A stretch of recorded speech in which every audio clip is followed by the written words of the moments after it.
Nagkakape ka lang tapos biglang kumabog ang dibdib mo. O kaya nasa biyahe ka lamang pero parang may tumatakbong kabayo at laga sa dibdib mo.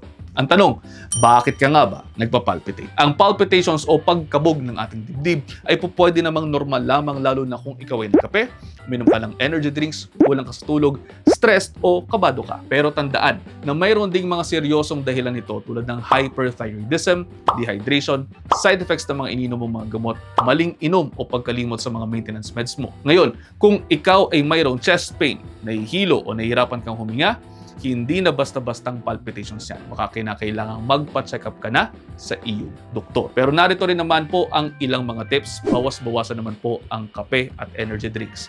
Matulog kayo ng maayos. Umiwas sa sobrang stress.